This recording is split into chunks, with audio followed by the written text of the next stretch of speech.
National Capital Park and Planning Commission.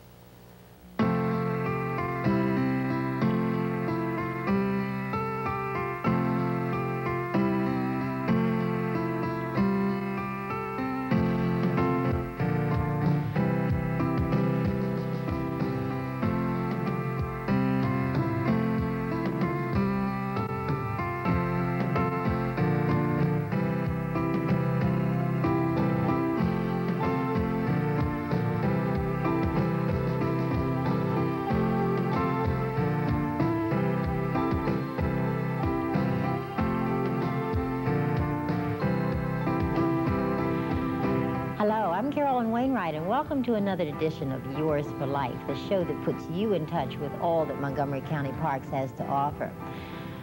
Today, we'll be looking at our park police. Now, we're not just talking about park rangers who are looking out for forest fires. We're talking about dedicated law enforcement officers who have a myriad of responsibilities in order to keep our parks safe. The Montgomery County Division of the Maryland National Park Police is headquartered at 12751 Lay Hill Road in Wheaton. Here you'll find the division's nerve center where the various operations and activities of the park police are coordinated.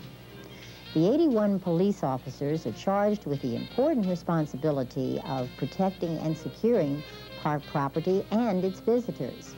To adequately oversee the 27,000 acres of parkland in this county, the usual police car and foot patrol are augmented by additional special operations units. The horse-mounted operations unit, among other things, patrols urban parks in Silver Spring and assists with traffic and crowd control. The motorcycle operations unit expedites quick response in traffic areas as well as patrolling hard-to-reach spots within the parks, such as hiker-biker trails. And the Marine Operations Unit patrols Little Seneca Lake and Black Hill Regional Park in order to prevent drowning and boating accidents and to enforce the park regulations. In addition to these very obvious ways of patrolling our parks, the Maryland National Capital Park Police also employs some rather non-traditional law enforcement strategies. Here to tell us more about those kinds of strategies is Officer Jake Weiss of the Park Police's Community Services Unit. Welcome, Jake. Thank you, Carolyn. Jake, I'm sure that our audience out there is used to seeing park police on horseback, on motorcycles, and even on foot patrolling our parks, but I don't think they're used to or know about some of the non-traditional jobs that you yourself are even involved in. Can you tell us a little bit more about some of your duties? Sure. Carolyn, in addition to supervising the Community Relations Unit of the Park Police, during the summer months I have a very unique assignment, and that's working in a program called Operation Weed Out. And what that is, it's a program that's coordinated by the Maryland State Police, supported by the Maryland Air National Guard, with various police agencies that participate in, such as the Maryland National Capital Park Police Montgomery County Division. And it's aimed at targeting the marijuana growers in the state of Maryland. What we do is the police department supply trained aerial observers that fly with the pilots and the National Guard, and we fly throughout the state of Maryland looking for marijuana plants. And once we detect those plants, then we coordinate the efforts to eradicate the plants. Why is public parkland so attractive to these marijuana growers? Well, there's a couple of things. Probably the biggest is the seclusion. One of the things that the marijuana grower looks for is a place that they can put their plants and not worry about someone stumbling on the plants or someone finding the gardens. So with the 27,000 acres of parkland in Montgomery County, most of which is undeveloped, wooded, old farm fields that have grown up, stream valleys that provide a real suitable location for the growers. You've got sunlight, you've got water, and you've got the seclusion that they need. Jake, I believe we have some footage from a recent flyover that you did. As we look at that, can you tell us a little bit about how that whole operation works? Sure. This is a garden that was found earlier, and as with most of the gardens that we find, they're back in areas that it's difficult to tell someone on the ground how to get back to the garden. So you actually have to go back with another flight, take another helicopter back, and have an observer using radio transmissions to the ground units guide them into the garden, picking out the best and easiest route to get to the garden. A lot of times they have to take machetes and cut the foliage in order to get back to the plants. Jake, when you're looking at this from above, everything looks green, the trees, the grass, the whole thing. How can you tell what's marijuana and what isn't? Each observer goes through an initial 40-hour training course, and each year you have to go back through a refresher course. And that training includes marijuana identification, what to look for. It also includes updates on search and seizure laws and so forth dealing with marijuana. Everything, like you say, looks the same from up there. It's all green. You look for things that are out of place, the different shade of green. Marijuana has a very distinct shade all on its own, and to the trained eye that becomes pretty obvious. Jake, what do you do when you do spot some marijuana? What we do is the observer will make note of the location, and we'll contact the agency that has a jurisdiction. If it's outside of Montgomery County, depending on the area, we'll contact that police department and say, hey, we've got, plants in such and such location, and then help coordinate the efforts with them to go back and eradicate the plants. Can you tell us something about the crops that you found?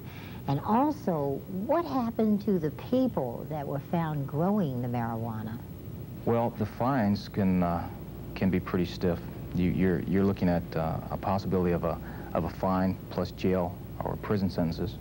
If it's on your property and they can connect you to the plants, you can lose your property, be it automobiles, money, land, house. So there's a pretty stiff penalty involved in the growing of marijuana if you're apprehended. Jake, how can the public help you do the job that you do? Well, Carolyn, we have a program called Park Watch. It's a crime prevention program, and it's a program where we encourage the citizens of Montgomery County, the park users, to help the park police in keeping the parks crime-free and safe. And the way that the park user can do that is by being an extra set of eyes and ears for the park police. If you see something suspicious, if you think that someone's growing marijuana at a particular location, we advise that you don't go walking into the garden to check it out for yourself. Give us a call. Give the park police a call. Sometimes these gardens are booby-trapped. It could be a hazard to someone walking in. Call the park police at 949-3010. Jake, thanks so much for being with us today. This has been truly exciting and very informative. We're happy to have you here. Thank you for inviting me. When we come back, we'll take a look at how our park police foster a better understanding between the officers and the citizens.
Adjacent to the Long Branch Stream Valley Park in the Goodacre apartment building is the Long Branch substation for the Maryland National Capital Park Police.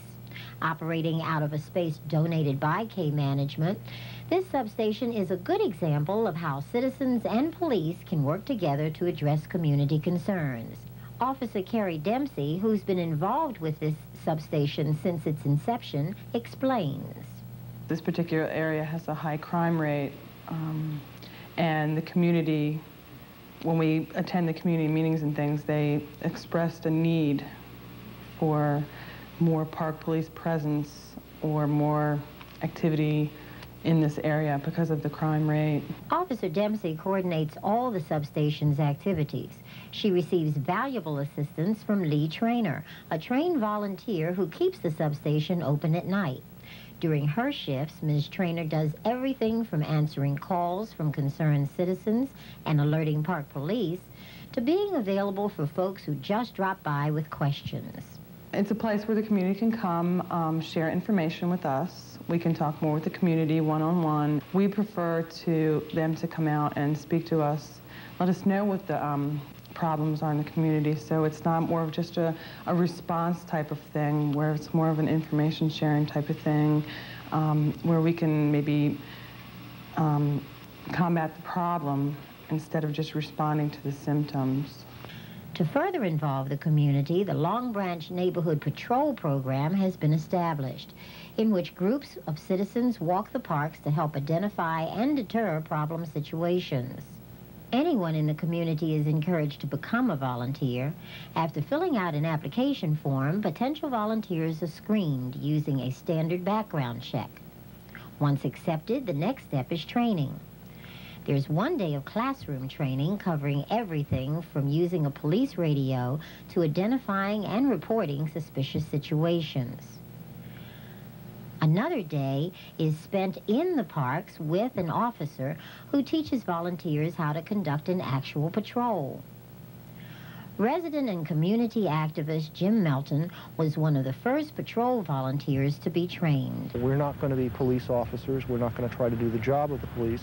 What we are going to do is pass information to the police, explain to people we see drinking in the park, this isn't a good idea, try and make public safety for the people who live in and adjacent to this park and who use this park a top priority.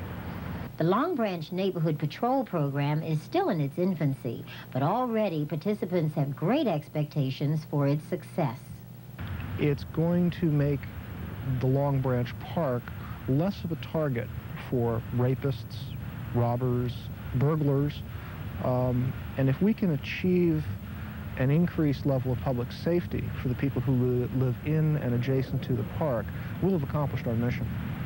To find out more about becoming a park police volunteer, call 301-495-2504. As you can see, there's more to park police than simply patrolling our parks. This division creatively works with our community to achieve a single common goal, that of keeping our parks safe for everyone. Well, that wraps up another edition of Yours for Life. I'm Carolyn Wainwright, reminding you to get out there this fall and enjoy our parks. They're going to be absolutely beautiful. Remember, Montgomery County parks are yours for life. Bye-bye.